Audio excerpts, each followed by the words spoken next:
बीते 24 घंटे पाकिस्तान और उसकी सेना पर बेहद भारी रहे। ऐसा इसलिए क्योंकि भारत और फ्रांस की वायुसेना ने पाक सीमा के नजदीक अपने सबसे आधुनिक लड़ाकू विमान उड़ाए। राजस्थान के जोधपुर एयरबेस पर केवल चीन और पाकिस्तान जैसे दुश्मनों की ही नहीं बल्कि दुनिया के कई बड़े देशों की निगाहें टिकी हुई हैं। पाकिस्तानी सीमा से सटे इस एयरबेस पर भारत और फ्रांस के सबसे आधुनिक विमान जैसे राफेल, सुखोई और तेजस ने दुश्मनों के होश उड़ा दिए। दरअसल इन दिनों भारत और फ्रांस की वायुसेनाएं अपना 7वां गरुण अभ्यास कर रही हैं। करीब 10 दिनों से जारी इस अभ्यास में मंगलवार को भारत और फ्रांस के वायुसेना के प्रमुखों ने लड़ाकू विमानों में उड़ान भरी। भारतीय वायुसेना प्रमुख air chief marshal V R. Chaudhari ने राफेल और फ्रांसीसी एयरफोर्स फ्रेंच डे एयर के चीफ जनरल स्टीफन ने सुखोई में को पायलट के तौर पर उड़ान भरी।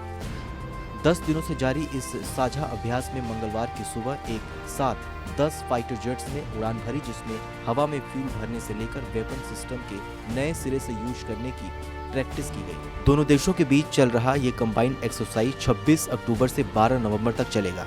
इस एक्सरसाइज में फ्रांस एयरफोर्स के 220 जवान और भारतीय वायुसेना के 250 जवान हिस्सा ले रहे हैं। इस एक्सरसाइज में भारतीय सेना के राफेल, सुखोई और तेजस जैसे विमान हिस्सा ले रहे हैं। दोनों देशों की एयरफोर्स के बीच गरुण सीरीज के पहले 6 अभ्यास हो चुके हैं और इस बार जोधपुर में ये 7वां अभ्यास चल रहा है। इससे पहले साल 2014, 2006 और 2003 में गरुण अभ्यास वायुसेना स्टेशन ग्वालियर, कलाईकुंडा और जोधपुर में आयोजित किए जा चुके हैं। दूसरी ओर इस अभ्यास का दूसरा, चौथा और छठा संस्करण साल 2005, 2010 और 2019 में फ्रांस में आयोजित किए जा चुके हैं।